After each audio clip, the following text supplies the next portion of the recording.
Hello guys, how are you? कैसे हैं आप सब? I hope you are fine and healthy. We are discussing last video rate constant and their units. यानी कि हमने last video में आपसे डिस्कस किया था रेट कांस्टेंट के बारे में, उसके यूनिट्स के बारे में. वहाँ हमने आपको ऑर्डर ऑफ रिएक्शन बताए थे, zero order, first order, second order, third order, और जो उसके रेट कांस्टेंट थे उनकी क्या बताई थी. वहाँ पर यूनिट्स के बारे में आपसे डिस्कस किया था और factor affecting of rate of reactions के बारे में हमने आपसे डिस्कस किया था. आज हम क्या करेंगे, उससे रिलेटेड टॉपिक लेकर चलेंगे. आज का टॉपिक भी हमारा वही है. ठीक है, तो आज का टॉपिक हमारा क्या है? Order and molecularity of A reaction, यानी कि अभिक्रिया की कोटि तथा उसकी अणु संख्यता क्या होती है. दोनों के बारे में हम क्या करेंगे, डिस्कस करेंगे, क्योंकि दोनों चीज़ें क्या है, बहुत ही ज़्यादा इंपॉर्टेंट्स हैं. ठीक है, तो फर्स्ट हम बात करते हैं ऑर्डर ऑफ रिएक्शन के बारे में.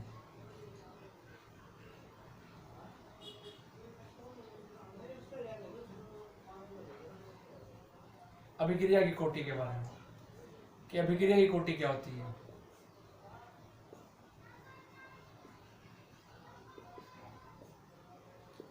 ठीक है, तो पहले क्या लिखते हैं हम, इसकी फर्स्ट इसकी डेफिनेशन लिखते हैं. It is defined as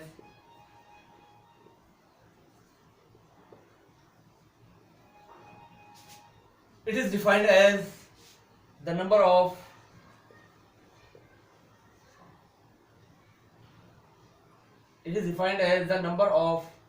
atoms or molecules. ठीक है, it is defined as the number of atoms और molecules of reactants participating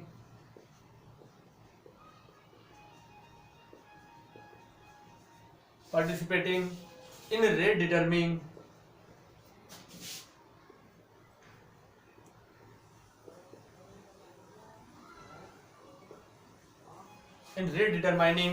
step of the reaction.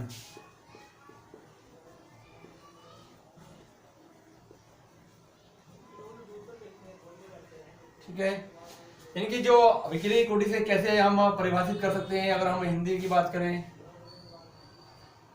किसी अभिक्रिया के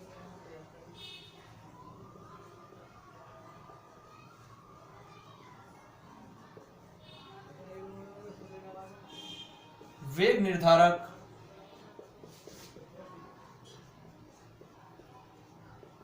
पद में भाग लेने वाले क्रियाकारक के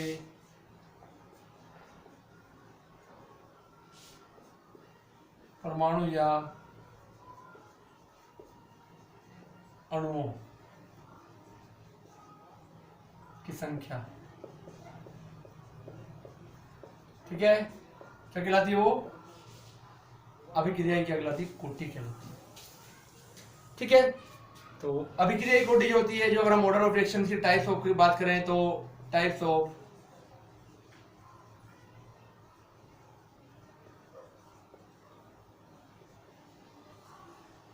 की बात करें तो हमारे पास हो सकती है जीरो हो सकती है, फर्स्ट हो सकती है, zero order, first order, second order, third order तक क्या हो सकती है हमारे पास, ये हो सकती है. इसके अलावा ये आपका जो फ्रैक्चर है, यानी भिन्नांग जो होती है, भिन्नांग में भी क्या पाई जा सकती है, आपकी पाई जा सकती है, फ्रैक्चर कहते हैं जिसे हम. ठीक है, इसमें भी क्या हो सकती है आपकी जो ऑर्डर ऑफ रिएक्शन है ना, types of order of reaction हो सकते हैं. लेकिन कॉमनली हम बात करते हैं zero order, first order, second order, third order. Third order से हायर ये नहीं होती है. ठीक है, डिपेंड करेगी जिसके ऊपर, जो रिएक्टेंट होता है उसके जो एटम और या मॉलिक्यूल्स हैं जो रेट को क्या कर रहे हैं, डिटरमाइन कर रहे हैं. तो रेट डिटरमाइन स्टेप में पार्टिसिपेट करने वाले एटम्स और मॉलिक्यूल्स को क्या कहा जाता है, यहाँ पर आपका कोटि से रिप्रेजेंटेड किया जाता है. ठीक है, एग्जाम्पल के तौर पर देख सकते हैं. अगर हमने क्या किया, फॉर एग्जाम्पल देख लें, ऐसे क्या बनाया, प्रोडक्ट बनाया. तो यहाँ पर क्या ओनली यही है, इसी के ऊपर अगर डिपेंड कर रहा है तो क्या हो जाएगा आपका रेट. इसके लिए निकालेंगे रेट के 1A. ठीक है, हमारे पास आए 2A से प्रोडक्ट बन जाए. तो रेट स्टिल क्या हो सकता है, K2A² हो सकता है। ठीक है, हमारे पास आ जाए A+B, प्रोडक्ट बन जाए। तो इसके लिए रेट क्या हो सकता है आपका, K2AB। तो इससे क्या निकाल सकते हैं आप, ये कोटिव को फाउंड कर सकते हैं। जो भी रेट मतलब पार्टिसिपेट कर, अगर डिपेंड नहीं कर रहा है, ठीक है, तो फिर जीरो ऑर्डर हो जाएगी। अच्छा, अगर हम बात करें ऑर्डर और रिएक्शन की, तो ये एक एक्सपेरिमेंटल वैल्यू है। कैसी है, एक्सपेरिमेंटल वैल्यू, यानी कि एक्सपेरिमेंट के बेस आपको क्या पता चलेगा, इसका ऑर्डर ऑफ रिएक्शन को पता चलेगा। कैसे पता चलेगा, मान लिया आपने क्या लिया, A+B लिया आपने और आपका प्रोडक्ट फॉर्म हो रहा है। ठीक है, A और +B प्रोडक्ट। अब आपने क्या किया, A की कंसंट्रेशन को हायर किया, तो रेट ऑफ रिएक्शन आपने देखा कि वो इंक्रीज हुआ है या नहीं हुआ। अगर इंक्रीज हुआ है तो कितना इंक्रीज हुआ है, नहीं हुआ तो फिर क्या होगा, यानी कि जो इसकी कंसंट्रेशन है इसका इफेक्ट रेट ऑफ रिएक्शन पर नहीं पड़ रहा है। अगर 1 टाइम इंक्रीज हो रहा है तो 1 को क्या हो जाएगी, फर्स्ट ऑर्डर हो जाएगी। और अगर क्या हो रहा है, 2 टाइम इंक्रीज हो रहा है तो सेकंड ऑर्डर हो जाएगी। फिर उस टाइम से अगर 4 टाइम्स हो रहा है, उस बेस में क्या होता है, जैसे जैसे क्या हो रही है, अगर आपकी रेट ऑफ रिएक्शन जो हो रहा है इंक्रीज हो रहा है, तो उसके बेस हम क्या कर सकते हैं, इसकी जो ऑर्डर ऑफ रिएक्शन को उसको फाइंड करेंगे। ठीक है, यानी कि अगर क्या हो रहा है, 1 टाइम आपने क्या किया, कंसंट्रेशन को इंक्रीज किया और 1 टाइम हो रहा है तो 1:1 हो रहा है। ठीक है, तो क्या जाएगा, उसका ऑर्डर ऑफ रिएक्शन हो जाएगा 1। और अगर कंसंट्रेशन को इंक्रीज करने पर कोई इफेक्ट नहीं पड़ रहा तो उसके ऑर्डर ऑफ रिएक्शन हो जाएगा 0। और अगर आपने 1 टाइम कंसंट्रेशन को इंक्रीज किया और 2 टाइम्स क्या हो जाए, आपका रेट ऑफ रिएक्शन क्या हो रहा है, इंक्रीज हो रहा है, तो उसका रेट ऑफ ऑर्डर हो जाएगा सेकंड ऑर्डर रिएक्शन। और 1 टाइम आपने क्या किया, कंसंट्रेशन को इंक्रीज किया और आपका क्या हो रहा है, 3 टाइम्स क्या हो रहा है, रेट ऑफ रिएक्शन जो हो रहा है वो इंक्रीज हो रहा है, तो क्या जाएगा, थर्ड ऑर्डर रिएक्शन हो जाएगी। ये एक एक्सपेरिमेंटल वैल्यू है। अब हम लिख रहे हैं, चीजें बता रहे हैं, ऑलरेडी डिस्कस कर रहे हैं, लेकिन एक्चुअल जो कंडीशन है, एक्चुअल जो अगर आप ऑर्डर ऑफ रिएक्शन को फाउंड करना चाहेंगे तो एक्चुअल कंडीशन में एक्सपेरिमेंट बेस ही क्या होगा, पहले आप रिएक्टेंट लेंगे, उनका रेट ऑफ रिएक्शन देखेंगे, फिर कंसंट्रेशन चेंज करेंगे, उसके बाद रिएक्शन देखेंगे, रेट ऑफ रिएक्शन देखेंगे, उसके बाद क्या करेंगे आप, जो है ना, उस पर जस्टिफिकेशन करेंगे कि हमारा कौन से ऑर्डर क्या है, ये हमारी क्या है रिएक्शन है। हाँ, बढ़ भी सकता है, घट भी सकता है, इनके इंक्रीज और डिक्रीज दोनों। तो मीन अगर क्या हो जाए, एक ही कंसंट्रेशन हायर करने पर, 1 टाइम डिक्रीज करने पर 1 टाइम क्या हो रहा है, डिक्रीज हो रहा है रेट ऑफ रिएक्शन, तो मीन इसके लिए क्या है, नेगेटिव हो जाएगी, डिक्रीज वाली हो जाएगी। तो ये क्या हो सकती है, नेगेटिव में भी जा सकती है, और आपकी क्या चीज, फ्रैक्चर भिन्नांग भी हो सकती है। ठीक है, तो ऑर्डर ऑफ रिएक्शन जो होता है ना, वो क्या होता है, वो 0 order, first order, second order, third order, normally हम जो करते हैं, बात करते हैं। स्क्रीनशॉट लीजिए आप इसका।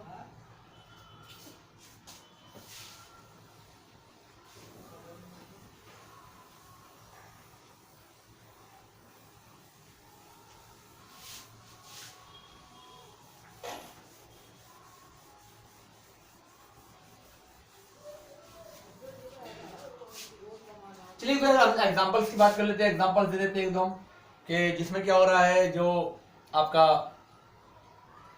जो रेट ऑफ रिएक्शन है, मतलब आपको 0 ऑर्डर, फर्स्ट ऑर्डर, या इनकी दे देते हैं, 0 ऑर्डर के लिए दे देते हैं हम, क्या मतलब H2 + I2 in the presence of sunlight. तो ये क्या होगा, आपका 2HI फॉर्म कर रहा है। तो 0 ऑर्डर मीन इनकी कंसंट्रेशन चेंज करने पर रेट ऑफ रिएक्शन पर कोई इफेक्ट यहाँ पर नहीं पड़ रहा है, तो ये होगी आपकी 0 ऑर्डर। फर्स्ट ऑर्डर की बात करें, एस्टर है, इसका हाइड्रोलाइसिस करा ले, तो वाटर क्वांटिटी बहुत हायर होती है, तो जो रेट ऑफ रिएक्शन है ओनली इसके ऊपर डिपेंड करता है। तो क्या बनता है, CH3COOH + C2H5। OH की बात कर लेंगे, ठीक है। फिर सेकंड ऑर्डर की बात करें, ठीक है, CH3COO C2H5 भी ले लेते हैं, प्लस NaOH ले लें साथ में, CH3COONa C2H5 OH ले लें, ठीक है। थर्ड हम ले सकते हैं आपका थर्ड ऑर्डर 2NO + O2 = क्या जाए आपका 2NO2, ये आपके पास आ जाए। इस टाइप से क्या है, ये आपका 0 ऑर्डर एग्जांपल है, ये फर्स्ट ऑर्डर का, ये सेकंड ऑर्डर का, ये थर्ड ऑर्डर का है, ठीक है। तो स्क्रीनशॉट लेना चाहे तो ले सकते हैं आप इसका।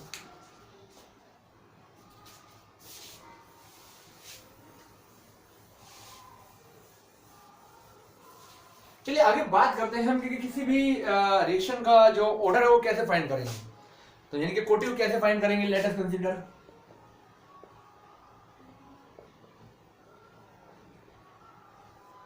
कंसीडर कर लेते हैं रिएक्शन को A Na plus Mb is equal to product. ठीक है, तो अब क्या हो जाएगा हमारे पास, इसके लिए रेट निकालेंगे हम। तो क्या हो जाएगा आपका k a की पावर n और b की पावर m। ठीक है, तो ऑर्डर ऑफ रिएक्शन कैसे फाइंड करेंगे हम, order of reaction is equal to करेंगे n प्लस m, यानी कि जो भी हमारे पास आएगा n है या m है उसकी वैल्यूज जो है उसके बेस हम क्या करेंगे यहाँ पर ऑर्डर ऑफ रिएक्शन को फाइंड करेंगे। इंपोर्टेंट फॉर्मूला है, ठीक है, कंपटीशन वगैरह के लिए भी आ जाता है, उसमें फाउंड कर लेता है, बोर्ड एग्जाम में भी आ जाता है कि ऑर्डर ऑफ रिएक्शन को फाउंड कीजिए। ठीक है, तो ये इस बेस हम क्या कर सकते हैं, n प्लस n जो भी इसके होंगे इससे हम कर सकते हैं किसे, ऑर्डर ऑफ रिएक्शन को फाउंड। देखो एग्जाम्पल के तौर पर देख सकते हैं कैसे। मान लिया क्या दिया, rate is equal to k a की पावर 2 और b की पावर 1। ठीक है, तो ऑर्डर ऑफ रिएक्शन क्या हो जाएगा,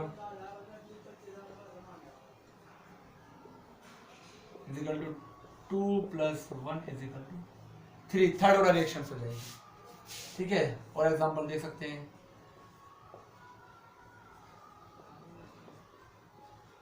a की पावर 3/2 b की पावर 1/2। तो order of reaction form found करें आप।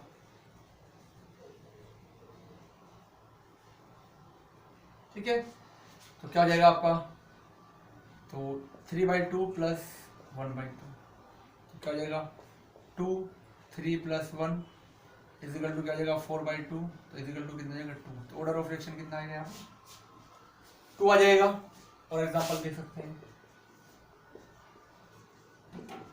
के a की पावर -12 और b की पावर 1। तो ऑर्डर ऑफ रिएक्शन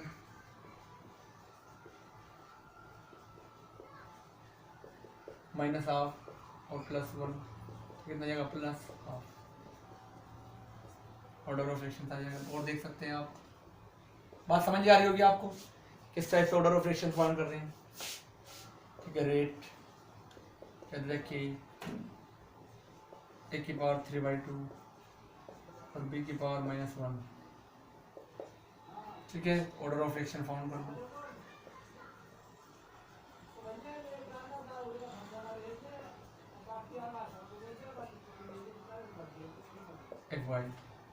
ठीक है, इस टाइप से आप क्या कर सकते हैं, ऑर्डर ऑफ रिएक्शन को फाउंड कर सकते हैं। और देख सकते हैं, एक आधे एग्जांपल्स और बता देते हैं, k is equal to a की पावर 1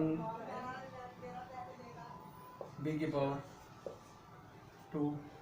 ठीक है, तो या 1 भी ना लिखे या ऐसे लिख दे, आपको ऐसे दे दें तो भी क्या करना पड़ेगा, आपको 1 ही माननी पड़ेगी यहाँ पर। तो ऑर्डर ऑफ रिएक्शन क्या हो जाएगा आपका,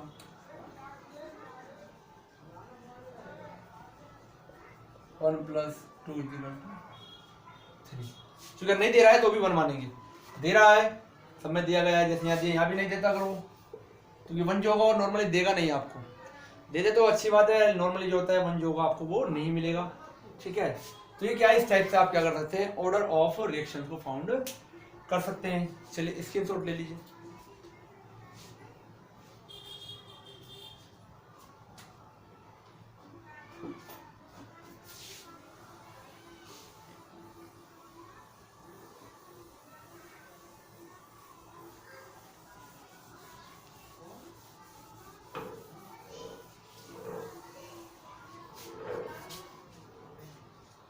चलिए आगे बात करते हैं हम मोलिकुलरिटी की।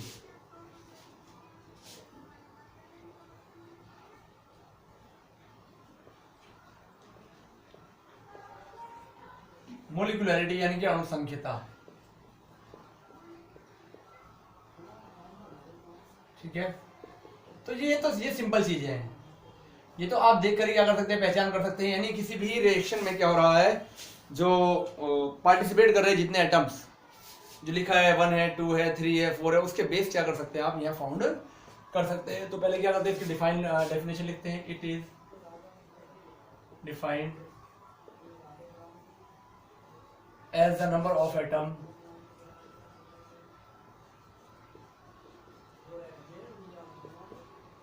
ठीक है, molecule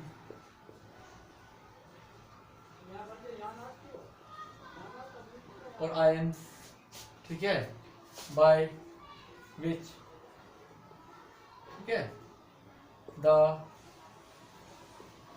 स्टिशियोमेट्री which the stoichiometry of that reaction और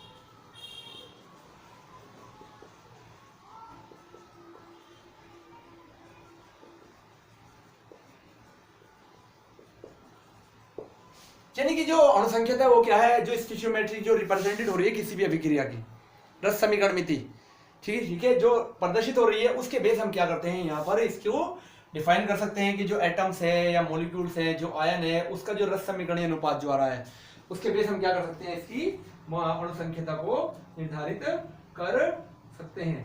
ठीक है, तो हिंदी में लिखना चाहे तो किसी अभिक्रिया की अणुसंख्यता से अभिप्राय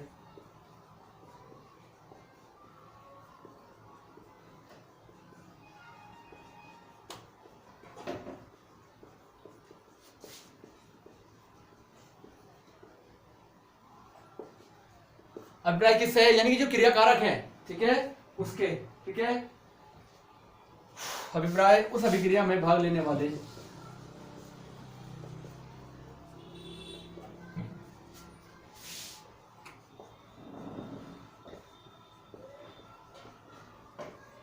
परमाणु अणु या आयन की संख्या से है, जो क्या करती है स्टिशियोमेट्रिक ऑफ रिएक्शन ऑफ रिएक्टेंट, यानी कि जो रस समीकरण मिति वो क्या करती है रिप्रेजेंट करती है। ठीक है, जिससे क्या किया जाता है, जो या जिससे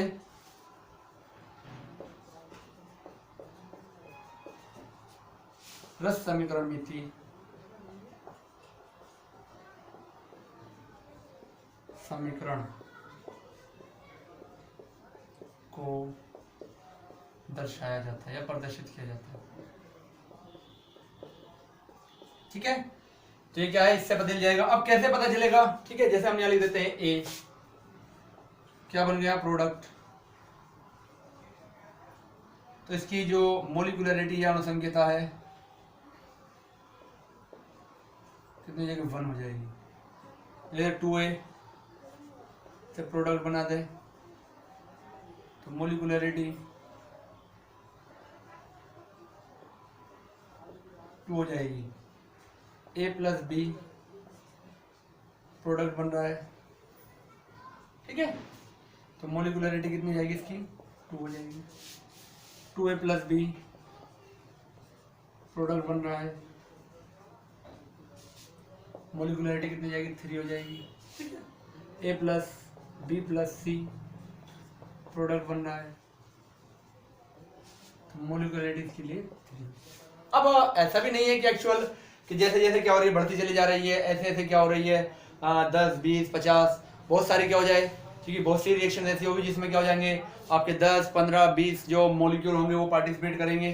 तो ऐसा नहीं है, तो ये जो होती है लिमिटेड ही होती है, तो 3 तक भी हो सकती है ये जो अणुसंख्यता है। ठीक है, इसके बाद क्या होता है, ओनली जो ये आपकी जो मॉलिक्यूलरिटी है सिंपल रिएक्शन पर ही अप्लीकेबल होती है। जो मोर देन 1 स्टेप में क्या होती है, रिएक्शन जो कंप्लीट होती है उनकी जो मॉलिक्यूलरिटी होती है वो जो की जाती है, वो उसके जो स्लो स्टेप होता है उसके बेस क्या करते हैं हम उससे फाउंड करते हैं। तो वैसे जो सिंपल रिएक्शन है उनके बेस हम क्या कर सकते हैं, इनकी क्या करते हैं मॉलिक्यूलरिटी या अणुसंख्यता, ठीक है, अणुसंख्यता को फाउंड कर सकते हैं। ठीक है, स्क्रीनशॉट ले लीजिए।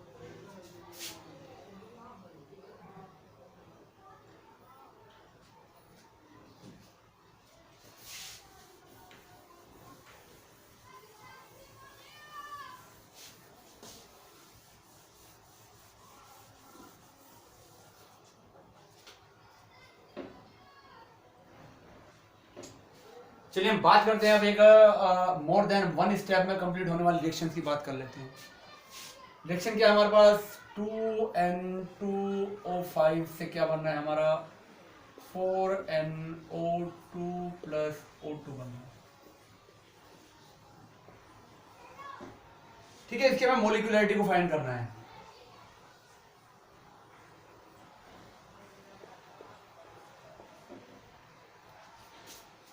तो इसकी मोलिकुलरिटी को फाइंड करना है। तो अब हम बात करते हैं, देखो ये रिएक्शन जो होगी मोर देन वन स्टेप में कंप्लीट होगी। जो स्लो स्टेप होगा उसमें पार्टिसिपेट करने वाले जो मॉलिक्यूल्स होंगे उसके बेस हम क्या करेंगे, इसकी मोलिकुलरिटी को फाइंड करेंगे। तो ये स्टेप में कैसे होगी, पहले क्या होगा N2O5, तो ये N2O3 प्लस O2 का में डिकम्पोज हो जाएगा। अब ये N2O3 फर्स्ट स्टेप ये होगा, सेकंड स्टेप ये होगा N2O3, ठीक है, फर्दर डिकम्पोज हो गया NO प्लस NO2 में कन्वर्ट हो गया। अब क्या किया, जो आपका थर्ड स्टेप था, थर्ड स्टेप पे N2O5 प्लस NO ने रिएक्शन करी, ये बना, तो क्या बन गया आपका 3NO2। तो 3 और 1 4, 4 NO2 और 1 ऑक्सीजन। तो ये स्टेप क्या आपका स्लो स्टेप है, ये क्या आपके फास्ट है, ये वाला भी क्या आपका फास्ट स्टेप। जो स्लो स्टेप में पार्टिसिपेट होगा वही क्या होगी उसकी, ठीक है, मोलिकुलरिटी होती है। तो यहाँ कितने पार्टिसिपेट कर रहे हैं, 1 है, तो इसी अगर मोलिकुलरिटी की बात करें तो कितनी हो जाएगी, 1 हो जाएगी। मीन्स आप इसे ऐसे भी समझ सकते हैं कि देखो रिले रेस होती है, एक रेस होती है रिले रेस, और आपने देखा हो रिले रेस में क्या होता है, ये आपका 400 मीटर्स की होती है। कितने की होती है, 400। इसमें क्या करते हैं 100 × 4, यानी कि इसमें क्या करते हैं, आपके 4 जो दौड़ने वाले जो एथलेटिक्स होते हैं वो 4 होते हैं, अकेला नहीं दौड़ता 400 मीटर। अब क्या होता है, कुछ झंडा वगैरह हाथ में होता है, उसे लेकर दौड़ता है, 100 मीटर दौड़ता है, दूसरे को पकड़ा देता है, फिर वो आगे जाता है 100 मीटर, फिर तीसरे को दे देता है, फिर चौथे को दे देता है। इसलिए लगभग मिनिमम जो रिले रेस जो होती है वो 400 मीटर से कम की नहीं होती है, 400 मीटर की होगी। अब अगर हमारी टीम को जीतना है तो जीतने की जो हमारी प्रोबेबिलिटी है वो सबसे स्लो जो हमारा एथलेटिक्स है, यानी कि जो दौड़ने वाला है उसके ऊपर डिपेंड करेंगे। क्योंकि देखो फास्ट तो सभी दौड़ेंगे, फास्ट के ऊपर डिपेंड नहीं करेगा। अब तीनों तो बहुत फास्ट किया, अब चौथा जो था वो बहुत स्लो जा रहा है, तो क्या होगा, तीनों की मेहनत बेकार हो जाएगी। तो जैसे स्लो वाला दौड़ने वाला जो आपका जो धावक होगा, जो एथलेटिक्स होगा, उसके ऊपर आपकी टीम की जो विनिंग है प्रोबेबिलिटी है उसके ऊपर डिपेंड करेगी। तो ऐसे ही यहाँ पर भी जो मोर देन वन स्टेप में या जो टिपिकल रिएक्शन है, जटिल रिएक्शन है जो मोर देन वन स्टेप में कंप्लीट होती है, उनकी अगर हम बात करें तो उनकी बात करने पर क्या होता है, जो हमारा जो मोलिकुलरिटी होती है तो उसकी जो स्लो स्टेप होता है वहां पर क्या करेगी, डिपेंड करती है, स्लो स्टेप के ऊपर डिपेंड करती है। ठीक है, वहां से अब स्लो स्टेप से हम क्या कर सकते हैं, कोटि को भी यानी कि ऑर्डर को भी क्या कर सकते हैं, जस्टिफिकेशन कर सकते हैं। ठीक है, बात समझ आ रही होगी आपको। चलिए स्क्रीनशॉट लीजिए आप इसका।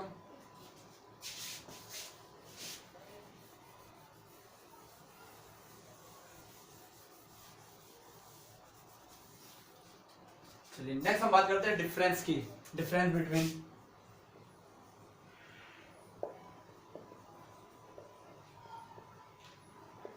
Between order of reaction and molecularity. ठीक है, तो यहां लिख देते हैं ऑर्डर ऑफ रिएक्शन। ठीक है, यहां लिख देते हैं क्या आपको, molecularity.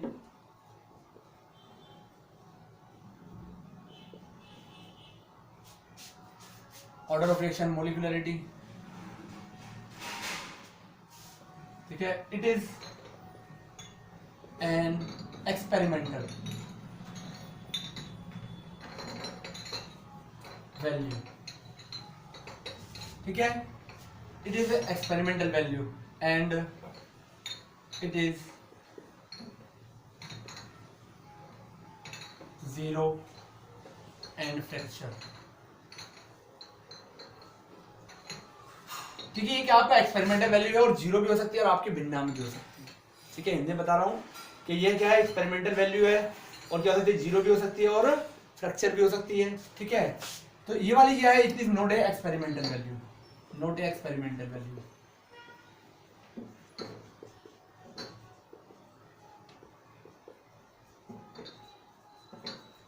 And not found, not to be in fracture, यानी कि भिन्नांक, फ्रैक्चर यानी कि भिन्नांक में ये हमें नहीं मिल सकती, भिन्नांक नहीं हो सकती। ठीक है। सेकेंड, इट इज एप्लीकेबल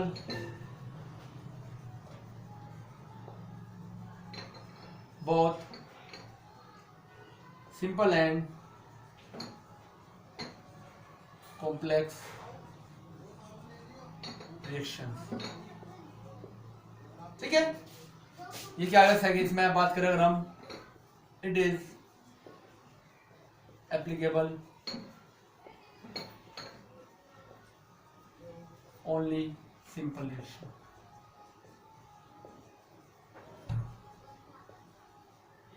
ठीक है, तो क्या ये जो होगी आपकी किस पर होगी, applicable both simple and complex reaction, यानी कि सरल और जटिल दोनों रिएक्शन पर क्या होगी, ये एप्लीकेबल होगी। ये जो होती है आपकी ओनली एप्लीकेबल होती है किस पर, जो आपकी सिंपल रिएक्शन है।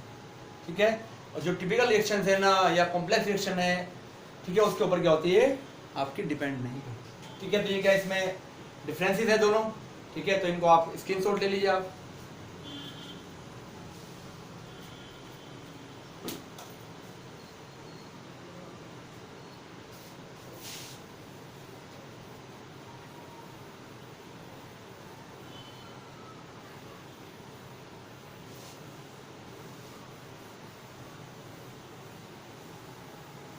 चलिए नेक्स्ट हम बात कर लेते हैं स्यूडो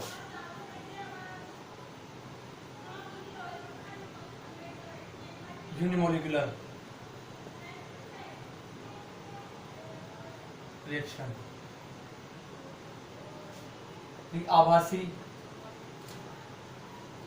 एकाणुक या छदम भी कहते हैं, आभासी या छदम एकाणुक अभिक्रिया है। ठीक है, आभासी छदम या किसे कहा जाएगा। ठीक है, एकाणुक अभिक्रिया। तो बहुत सारी रिएक्शन ऐसी होती हैं, देखो, जिनमें क्या होता है, हमारी जो ऑर्डर ऑफ रिएक्शंस होता है और जो हमारी मोलिकुलरिटी होती है सेम होती है, बट बहुत सारी रिएक्शन ऐसी होती है जिसमें क्या होता है, हमारा ऑर्डर ऑफ रिएक्शंस जो होता है और जो हमारी मोलिकुलरिटी जो होती है वो क्या होती है, वो सेम नहीं होती, डिफरेंट डिफरेंट होती है। तो ऐसी रिएक्शन क्या कहलाती है आपकी, जो कहलाती है हाँ pseudo unimolecular reactions, pseudo reactions कह सकते हैं आप। ठीक है, तो जनरली हम एग्जांपल के तौर पर लिख देते हैं जो हमारा एथिल एसीटेट्स है। ठीक है, CH3 COO प्लस H2, इनकी बात करें हम तो क्या हो जाएगा, डिकम्पोज होकर क्या बनाएगा ये आपका CH3 COOH प्लस C2H5OH बना।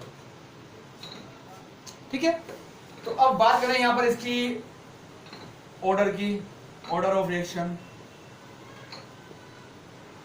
इसका होगा फर्स्ट ऑर्डर रिएक्शन, और मोलिकुलरिटी